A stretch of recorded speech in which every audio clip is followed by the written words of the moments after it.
உலகத்தில் உள்ள அனைத்து மக்களுக்கும் வணக்கம். இன்று நாம் பார்க்கக்கூடிய செய்தியானது,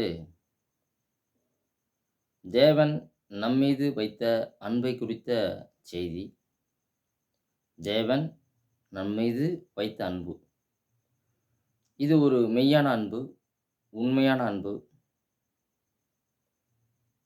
யாரையும் ஏமாற்றாத அன்பு. பாருங்கள், அநேக நபர்கள் உன் மீது அன்பு வைத்திருக்கிறேன் என்று கூறிவிட்டு ஏமாற்றிவிட்டு மற்றவர்களை நேசிப்பார்கள். இப்படியான அன்பு அல்ல. இது உண்மையான அன்பு, மெய்யான அன்பு. தேவன் நம்மீது வைத்த அன்பு. அதை குறித்து நாம் இன்று பார்ப்போம். யோவான் 3ஆம் அதிகாரம் 16ஆம் வசனம் பாருங்கள்.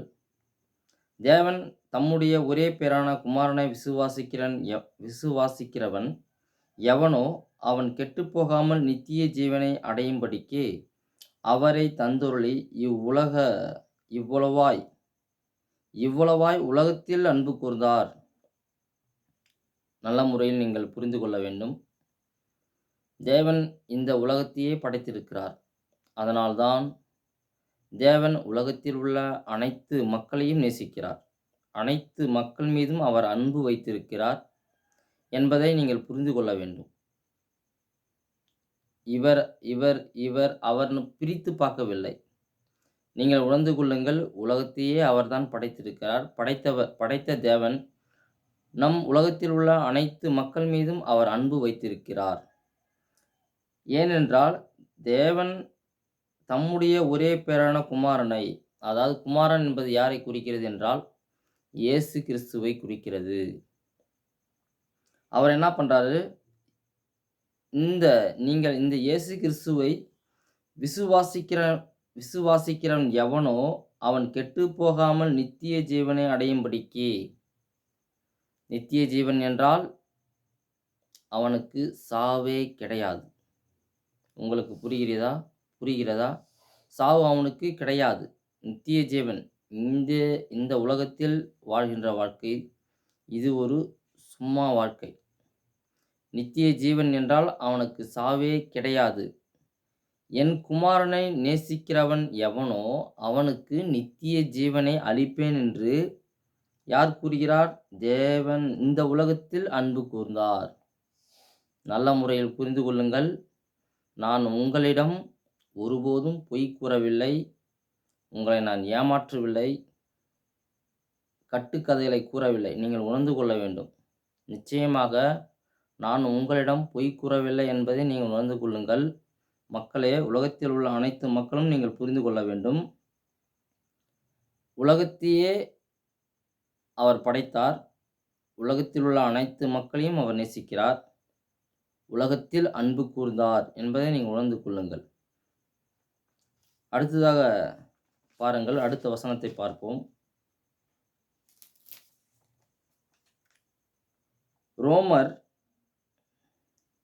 5ஆம் அதிகாரம் 8ஆம் வசனங்களை பார்ப்போம்.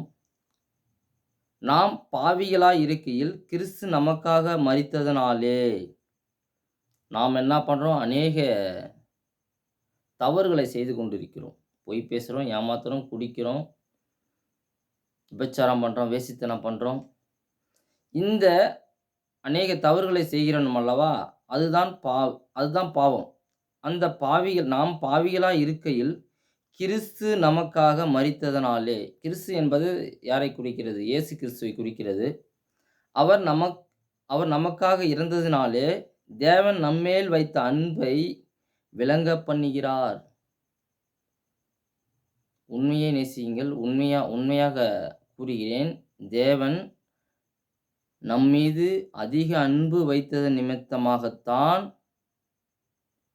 அவர் தன்னுடைய குமாரனாகிய இயேசு கிறிஸ்துவை இந்த உலகத்தில் அனுப்பி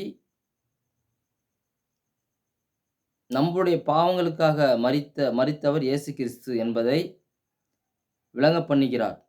நன்றாக புரிந்து கொள்ளுங்கள். தேவன் நம்மேல் வைத்த அன்பை விளங்க பண்ணுகிறார். நான் பாருங்கள், தேவன் மீது வைத்த அன்பை காட்டிலும் நான் யார் மீதும் அன்பு வைக்கவில்லை. என் அப்பா, அம்மாவை காட்டிலும் எனக்கு மிகவும் பிடித்தவர் யார் என்றால், எனக்கு தேவன்தான். அதனால் நான் தேவன் மீது வைத்த அன்பு மிகவும் பெரியது. அந்த அன்பாகப்பட்டது விலையுயர்ந்தது. அது யாருக்கும் ஈடாகாது. ஏன் நான் அவர் மீது அன்பு வைத்திருக்கிறேன் என்றால், பாருங்கள், அவர் நம்மீது வைத்த அன்பை விளங்க பண்ணுகிறார். இந்த உலகத்தில் உள்ள அனைத்து மக்களையும் அவர் நேசிக்கிறார் என்பதை நீங்கள் உணர்ந்து கொள்ள வேண்டும்.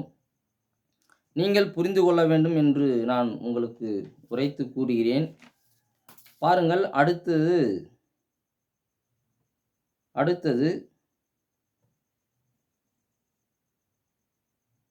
1 யோவான் 4ஆம் அதிகாரம் 9ஆம் வசனத்தை பாருங்கள்.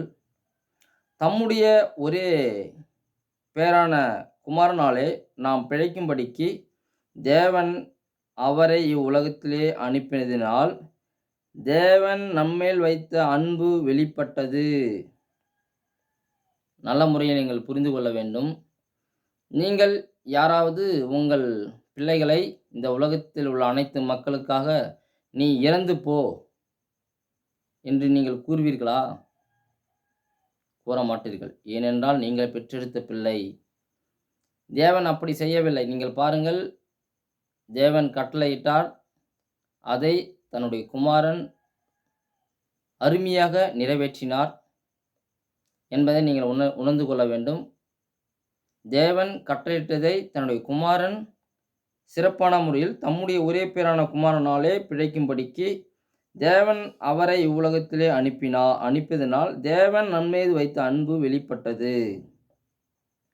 ஒரே பேரான குமாரன் என்பது யாரை குறிக்கிறது என்றால் இயேசு கிறிஸ்துவை குறிக்கிறது. நீங்கள் புரிந்து கொள்ள வேண்டும் மக்களே, தேவன் உங்கள் அனைவரையும் நேசிக்கிறார். தேவன் உங்களை பாகுபாடு பார்க்கவில்லை, பிரிவினை காட்டவில்லை. இவர் அவர் என்று எவரையும் பிரிவினை காட்டவில்லை. நீங்கள் உணர்ந்து கொள்ள வேண்டும், புரிந்து கொள்ள வேண்டும். உங்களுக்கு ஒரு எடுத்துக்காட்டு கூறுகிறேன், நீங்கள் பாருங்கள். நீங்கள் பெற்றெடுத்த பிள்ளை உங்களுக்கு கீழ்ப்படிந்து நடந்தால் உங்களுக்கு பிடிக்குமா? உங்களுக்கு கீழ்ப்படியாமல் அநேக தவறுகளை செய்து கொண்டு இருந்தால் உங்களுக்கு பிடிக்குமா? நீங்கள் கொஞ்சம் யோசித்து பாருங்கள். தேவனுடைய வார்த்தைக்கு நாம் கட்டுப்பட்டு நடக்க வேண்டும் என்பதுதான் தேவனுடைய செயலாக இருக்கிறது, தேவனுடைய விருப்பமாக இருக்கிறது. அந்த விருப்பத்தை நாம் உதறி தள்ளிவிட்டு அநேக தவறுகளை செய்து கொண்டிருக்கிறோம். நீங்கள் புரிந்து கொள்ளுங்கள். நீங்கள் பெற்றெடுத்த பிள்ளை உங்களுக்கு நீங்கள் ஆசைப்படும்படியாக நடந்து கொண்டால்தான் உங்களுக்கு பிடிக்கும். அதே போலதான் தேவனுக்கு பிடித்த காரியங்களை நீங்கள் செய்து பாருங்கள். தேவனை நீங்கள் நேசித்து பாருங்கள். நிச்சயமாக உங்களுடைய தேவைகள் அனைத்தையும் என் தேவன் நேர்த்தியாக சந்திப்பார். நான் உங்களிடம் நிச்சயமாக இப்போதும் கூறுகிறேன், பொய் கூறவில்லை, உங்களை நான் ஏமாற்றவில்லை என்பதை நீங்கள் உணர்ந்து கொள்ள வேண்டும் மக்களே. உலகத்தில் உள்ள அனைத்து மக்களுக்கும் நான் உரைத்து கூறுகிறேன், ஒருபோதும் உங்களிடம் நான் பொய் கூறவில்லை. நீங்கள் புரிந்து கொள்ள வேண்டும், நீங்கள் தெரிந்து கொள்ள வேண்டும். நீங்களும் அநேக மக்கள், உலகத்தில் உள்ள அனைத்து மக்களுமே அறியாமையின் நிமித்தமாகத்தான் நீங்கள் தவறு செய்து கொண்டிருக்கிறீர்கள் என்பதை நீங்கள் உணர்ந்து கொள்ளுங்கள். நான் உங்களிடம் இப்போதும் கூறுகிறேன், ஒருபோதும் பொய் கூறவில்லை. தேவன் என்னை பொய் கூறக்கூடாது என்று கட்டளையிட்டு இருக்கிறார். நீங்கள் உணர்ந்து கொள்ளுங்கள். நிச்சயமாக உங்கள் உலகத்தில் உள்ள அனைத்து மக்களையும் என் தேவன் நேசிக்கிறார் என்பதை நீங்கள் உணர்ந்து கொள்வீர்கள் என்று நான் நம்புகிறேன். இத்துடன் இந்த பதிவை நான் முடித்துக் கொள்கிறேன். நன்றி, வணக்கம்.